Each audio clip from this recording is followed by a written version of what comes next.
कर्णचामरभूषितं पाशाङ्कुशधरं देवं वन्देऽहं गणनायकम् मूषकोत्तममारुह्य देवासुरमहाहवे योद्धुकामं महावीर्यं वन्देऽहं गणनायकम् यक्षकिन्निरगन्धर्वक्ष सिद्धविद्याधरैः सदा स्तूयमानं महाबाहुं वन्देऽहं गणनायकम् सर्वविघ्नहरं देवं सर्वविघ्नविवर्जितं सर्वसिद्धिप्रदातारं वन्देऽहं गणनायकम् गणाष्टकमिदं पुण्यं यः पठे सततं नरः सिद्ध्यन्ति सर्वकार्याणि विद्यावान् धनवान् भवेत्।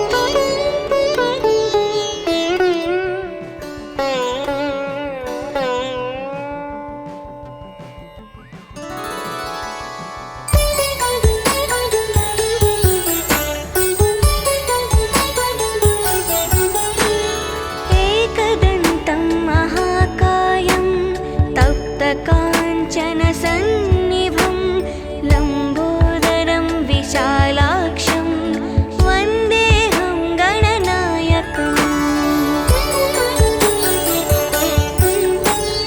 मौञ्जीकृष्णाजिनधरं नागयज्ञोपवीतिनं बालेन्दुसुकलामौलिं वन्देऽहं गणनायकम् अम्बिकाहृदयानन्दं मातृभिः परिवेष्टितं भक्तिप्रियं मदोन्मत्तं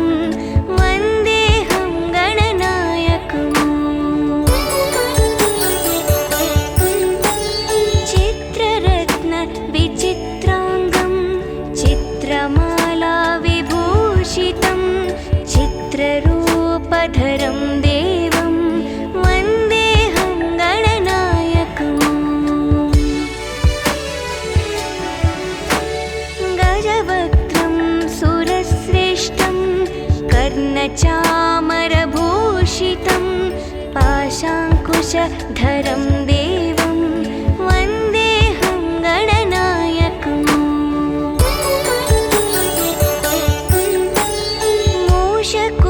मूषकोत्तममारुह्य देवासुरमहाहवे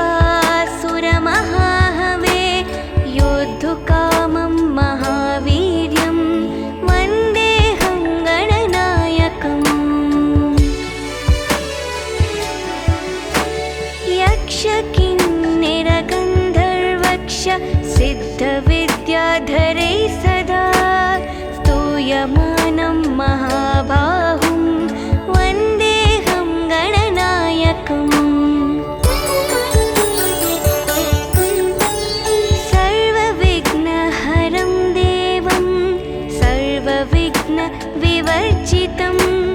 सर्वसिद्धिप्रदातारं वन्देऽहं गणनायकम् गणाष्टकमिदं पुण्यं यः पठे सततं नरः सिद्ध्यन्ति सर्वकार्याणि विद्यावान् धनवान् भवेत्।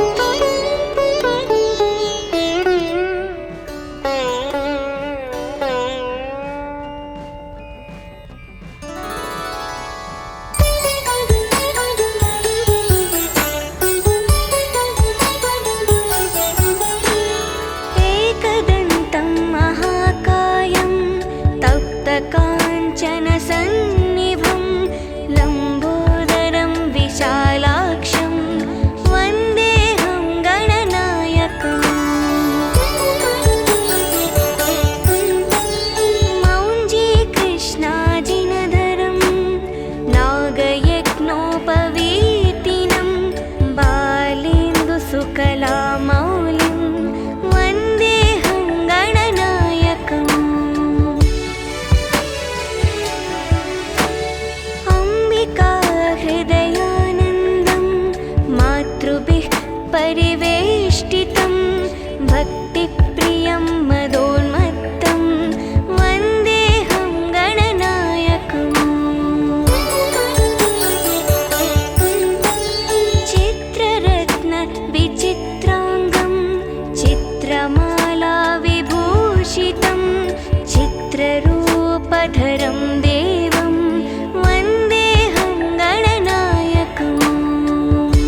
कर्णचामरभूषितं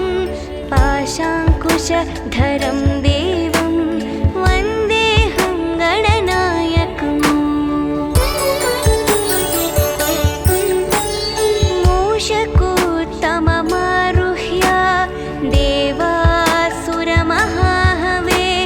योद्धुकामं महावीर्यं वन्देऽहं गणनायकम् यक्षकिन्निरगन्धर्वक्ष सिद्धविद्याधरैः सदा स्तूयमानं महाबाहुं वन्देऽहं गणनायकम् सर्वविघ्नहरं देवं सर्वविघ्नविवर्जितं सर्वसिद्धिप्रदातारं वन्देऽहं गणनायकम् गणाष्टकमिदं पुण्यं यः पठे सततं नरः सिद्ध्यन्ति सर्वकार्याणि विद्यावान् धनवान् भवेत्।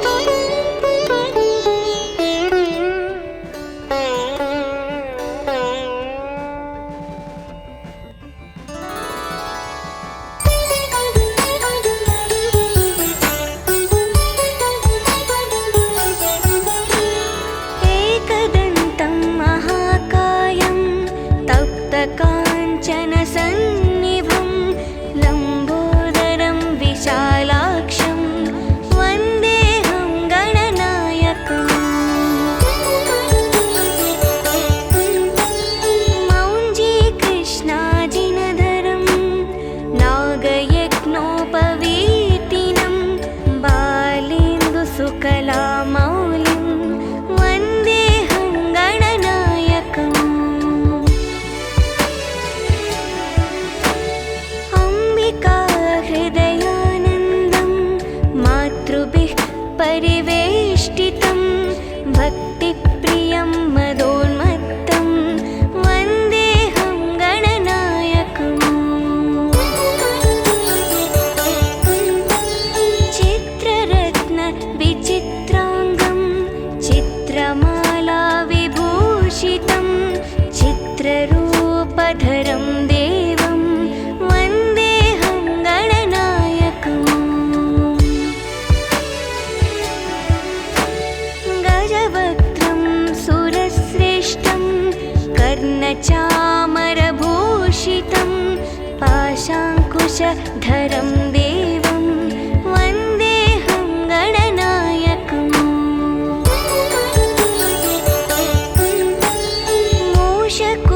मूषकोत्तममारुह्य देवासुरमहाहवे योद्धुकामं महावीर्यं वन्देऽहं गणनायकम् यक्षकिन्निरगन्धर्वक्ष सिद्धविद्याधरैः सदा स्तूयमानं महाबाहुं वन्देऽहं गणनायकम् सर्वविघ्नहरं देवं सर्वविघ्नविवर्जितं सर्वसिद्धिप्रदातारं वन्देऽहं गणनायकम् गणाष्टकमिदं पुण्यं यः पठे सततं नरः सिद्ध्यन्ति सर्वकार्याणि विद्यावान् धनवान् भवेत्।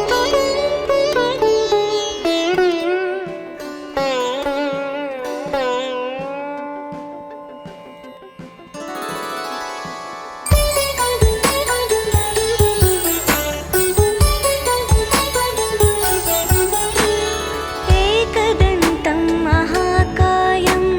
तप्तकाञ्चनसन्निभं लम्बोदरं विशालाक्षं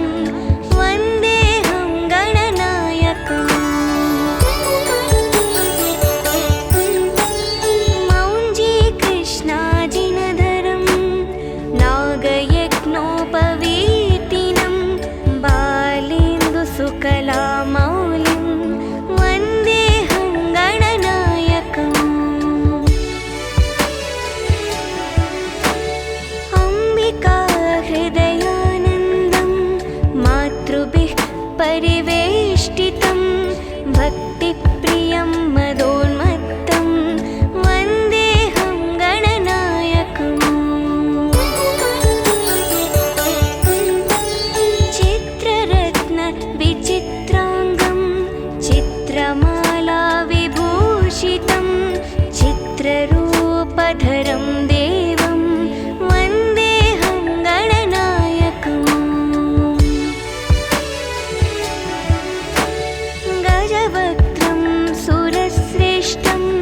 कर्णचामरभूषितं पाशाङ्कुशधरं देवं वन्देऽहं गणनायकम् मूषकोत्तममारुह्य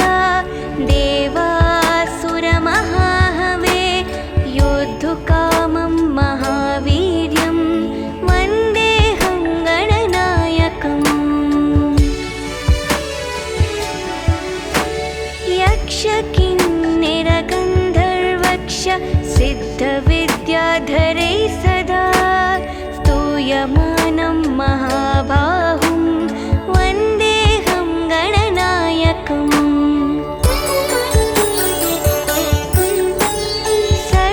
सर्वविघ्नहरं देवं सर्वविघ्नविवर्जितं सर्वसिद्धिप्रदातारं वन्देऽहं गणनायकम् गणाष्टकमिदं पुण्यं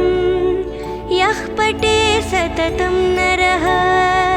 सिद्ध्यन्ति सर्वकार्याणि विद्यावान् धनवान् भवेत्।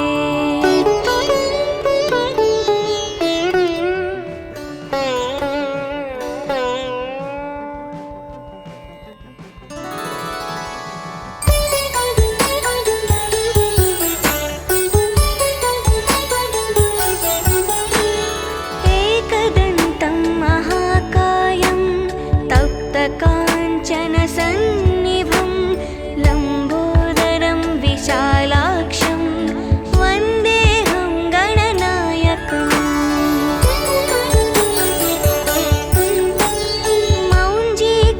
मौञ्जीकृष्णाजिनधरं नागयज्ञोपवीतिनं बालेन्दुसुकलामौलिं वन्देऽहं गणनायकम्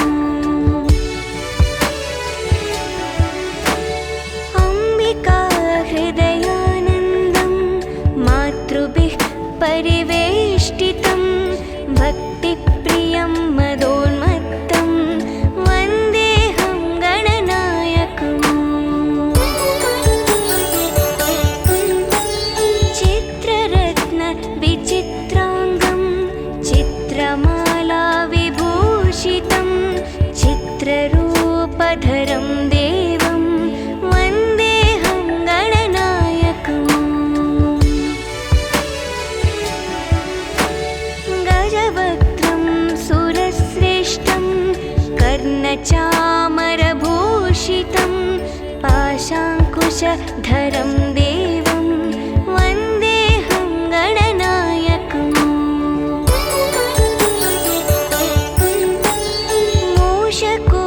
मूषकोत्तममारुह्य देवासुरमहाहवे योद्धुकामं महावीर्यं वन्देऽहं गणनायकम् यक्षकिन्निरगन्धर्वक्ष सिद्धविद्याधरैः सदा स्तूयमानं महाबाहुं वन्देऽहं गणनायकम् सर्वविघ्नहरं देवं सर्वविघ्नविवर्जितं सर्वसिद्धिप्रदातारं वन्देऽहं गणनायकम् गणाष्टकमिदं पुण्यं यः पठे सततं नरः सिद्ध्यन्ति सर्वकार्याणि विद्यावान् धनवान् भवेत्।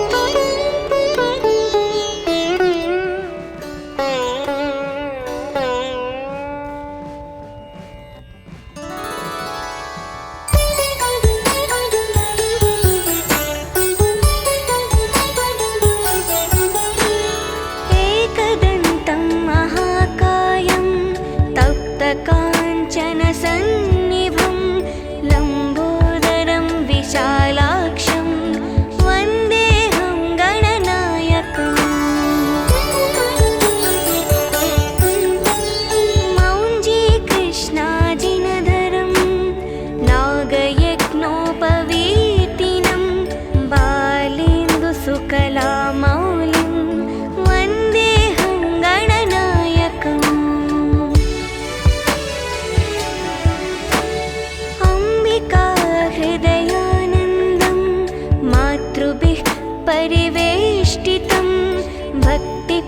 प्रियं मदोन्मत्तं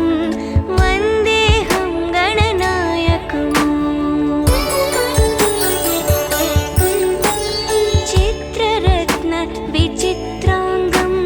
चित्रमाला विभूषितं चित्ररूपधरं देवं वन्देऽहं गणनायकम् गजवक्त्रं सुरश्रेष्ठं कर्णचामरभूषितं पाशाङ्कुशधरं देवं वन्देऽहं गणनायकम् मूषकोत्तममारुह्य देवासुरमहाहवे योद्धुकामं महावीर्यं वन्देऽहं गणनायकम् यक्षकिन्निरगन्धर्वक्ष सिद्धविद्याधरैः सदा स्तूयमानं महाबाहुं वन्देऽहं गणनायकम्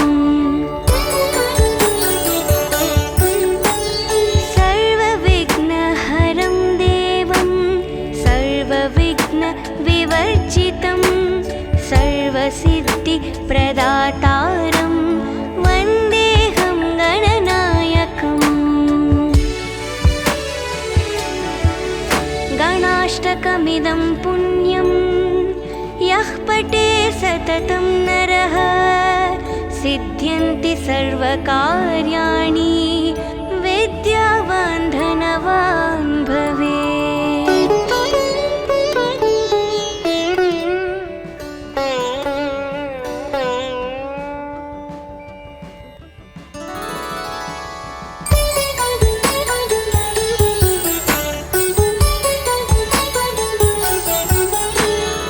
एकदन्तं महाकायं तप्तकाञ्चनसन्निभं लम्बोदरं विशालाक्षं वन्देऽहं गणनायकम् मौञ्जीकृष्णाजिनधरं नागयज्ञोपवीतिनं बालेन्दुसुकलामौलिं वन्देऽहं गणनायकम्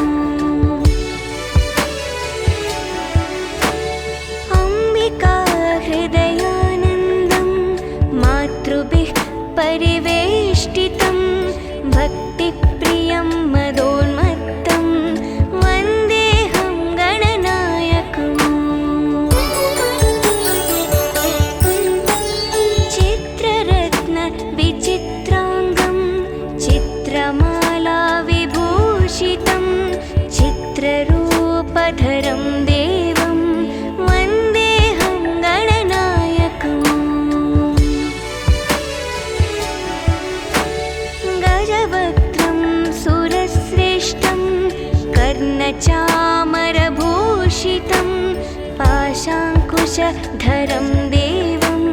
वन्देऽहं गणनायकम्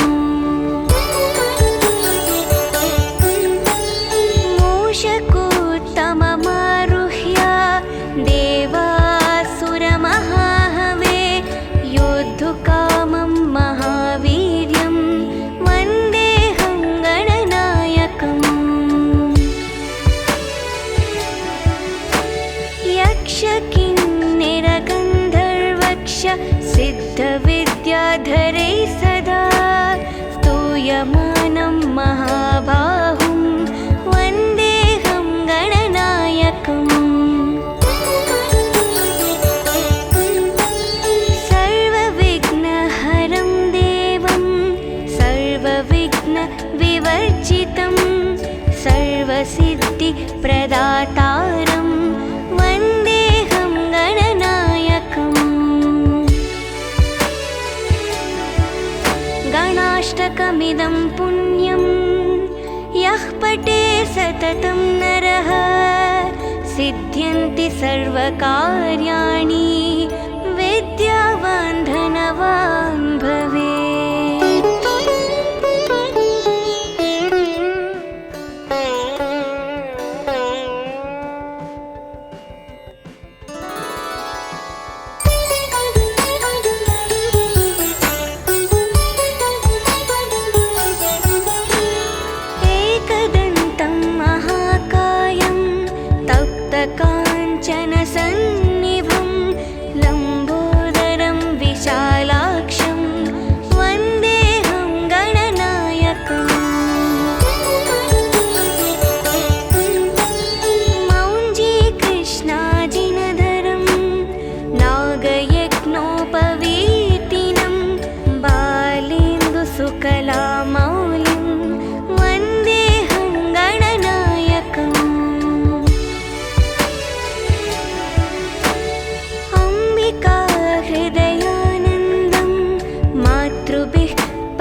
कर्णचामरभूषितं पाशाङ्कुशधरं देवं वन्देऽहं गणनायकम्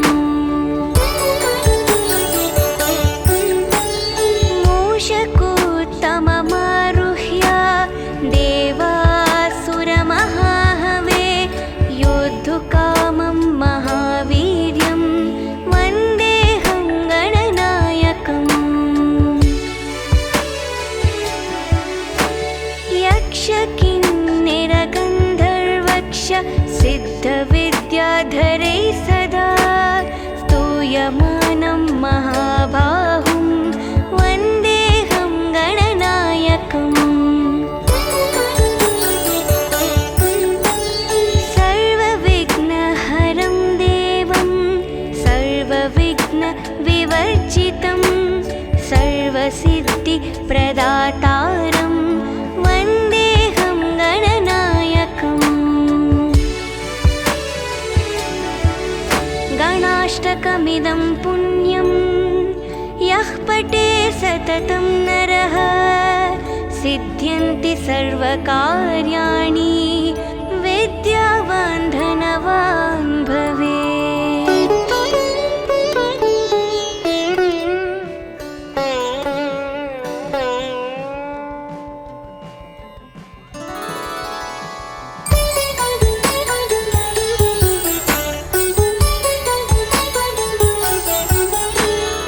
एकदन्तं महाकायं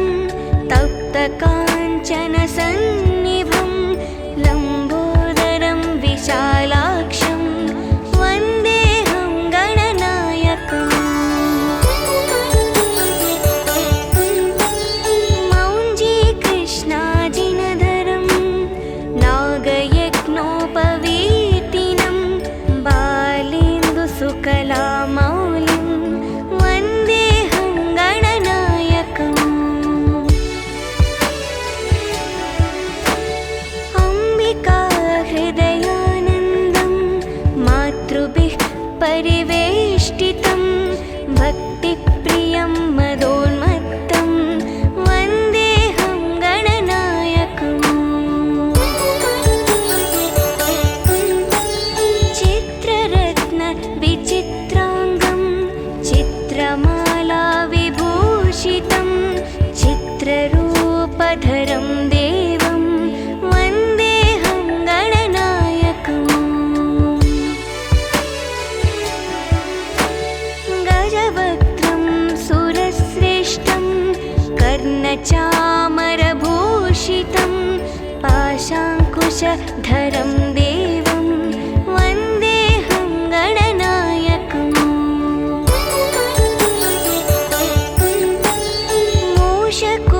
मूषकोत्तममारुह्य देवासुरमहाहवे योद्धुकामं महावीर्यं वन्देऽहं गणनायकम् यक्षकिन्निरगन्धर्वक्ष सिद्धविद्याधरै सदा स्तूयमानं महाबाहुं वन्देऽहं गणनायकम्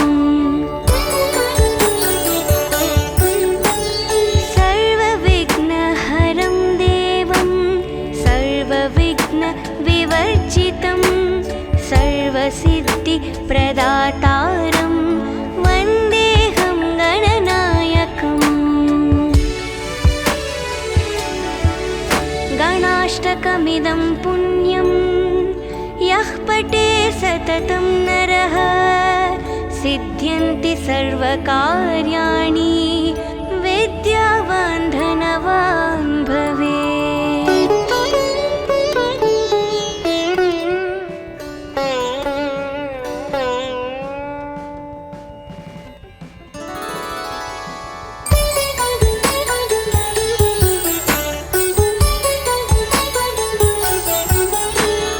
एकदन्तं महाकायं तप्तकाञ्चनसन्निभं लम्बोदरं विशालाक्षं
कर्णचामरभूषितं पाशाङ्कुशधरं देवं वन्देऽहं गणनायकम् मूषकोत्तममारुह्य देवासुरमहाहवे योद्धुकामं महावीर्यं वन्देऽहं गणनायकम् यक्षकिन्निरगन्धर्वक्ष सिद्धविद्याधरैः सदा स्तूयमानं महाबाहुं वन्देऽहं गणनायकम् सर्वविघ्नहरं देवं सर्वविघ्नविवर्जितं सर्वसिद्धिप्रदातारं वन्देऽहं गणनायकम् गणाष्टकमिदं पुण्यं यः पठे सततं नरः सिद्ध्यन्ति सर्वकार्याणि विद्यावान् धनवान् भवेत्।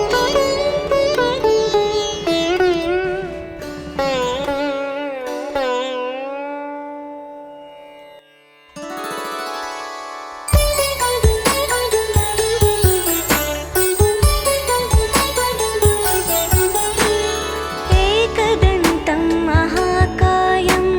तप्तकाञ्चनसन्निभं लम्बोदरं विशालाक्षं वन्देऽहं गणनायकम्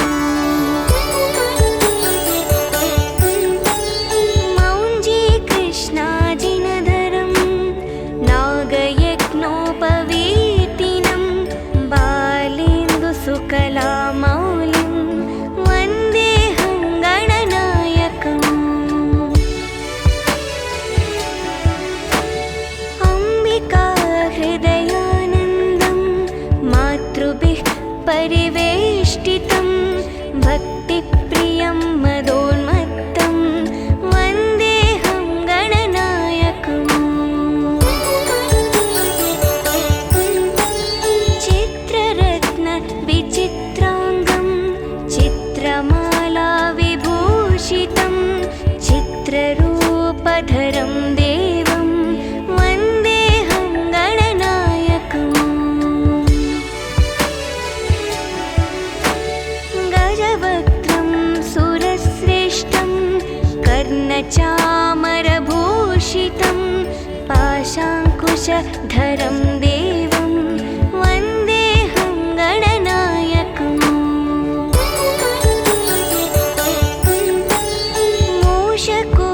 मूषकोत्तममारुह्य देवासुरमहाहवे योद्धुकामं महावीर्यं वन्देऽहं गणनायकम् यक्षकिन्निरगन्धर्वक्ष सिद्धविद्याधरैः सदा स्तूयमानं महाबाहुं वन्देऽहं गणनायकम् सर्वविघ्नहरं देवं सर्वविघ्नविवर्जितं सर्वसिद्धिप्रदातारं वन्देऽहं गणनायकम् गणाष्टकमिदं पुण्यं यः पठे सततं नरः सिद्ध्यन्ति सर्वकार्याणि विद्यावान् धनवान् भवेत्।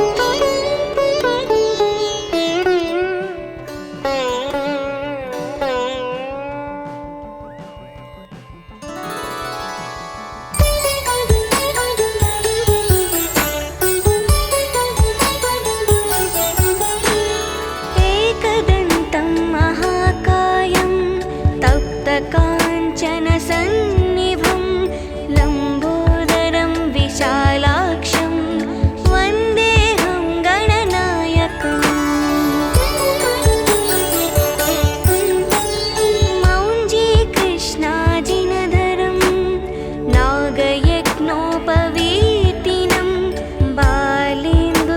सकलामौलिं वन्देऽहं गणनायकम् अम्बिका हृदयानन्दं मातृभिः परिवेष्टितं भक्तिप्रियं मदोन्मत्तं वन्देऽहं गणनायकम्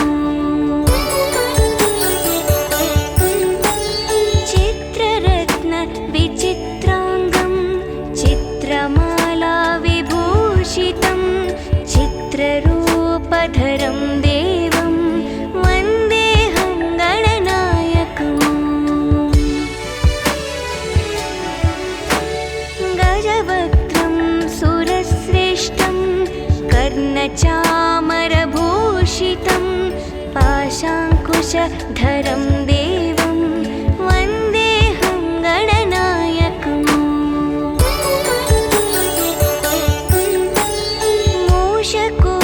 मूषकोत्तममारुह्य देवासुरमहाहवे योद्धुकामं महावीर्यं वन्देऽहं गणनायकम् यक्षकिन्निरगन्धर्वक्ष सिद्धविद्याधरैः सदा स्तूयमानं महाबाहुं वन्देऽहं गणनायकम्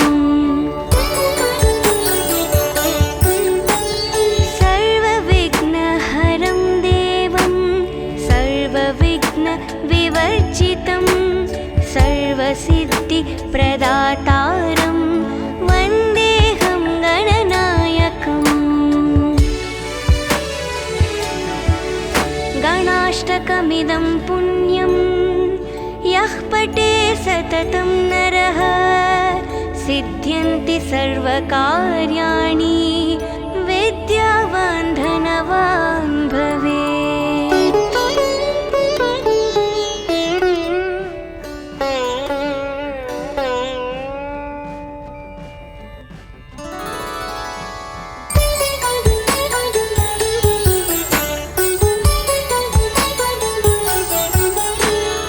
एकदन्तं महाकायं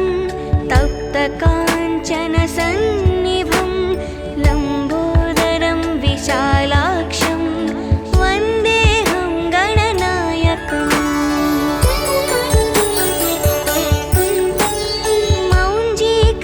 मौञ्जीकृष्णाजिनधरं नागयज्ञोपवीतिनं बालेन्दुसुकलामौलिं वन्देऽहं गणनायकम् अम्बिका हृदयानन्दं मातृभिः परिवेष्टितं भक्तिप्रियं मदोन्मत्तं वन्देऽहं गणनायकम् चित्ररत्नविचित्राङ्गं चित्रमाला विभूषितं चित्ररूपधरं देवं वन्देऽहं गणनायकम् गजवक्त्रं सुरश्रेष्ठं कर्णचामरभूषितं पाशाङ्कुशधरं देवं वन्देऽहं गणनायकम्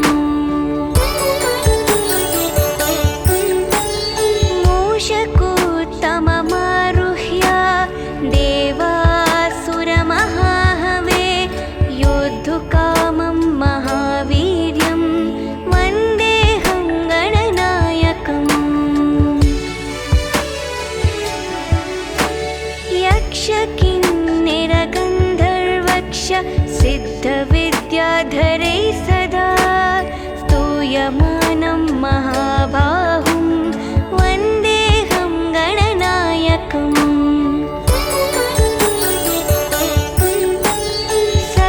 सर्वविघ्नहरं देवं सर्वविघ्नविवर्जितं सर्वसिद्धिप्रदातारं वन्देऽहं गणनायकम् गणाष्टकमिदं पुण्यं यः पठे सततं नरः सिद्ध्यन्ति सर्वकार्याणि विद्यावान् धनवान् भवेत्।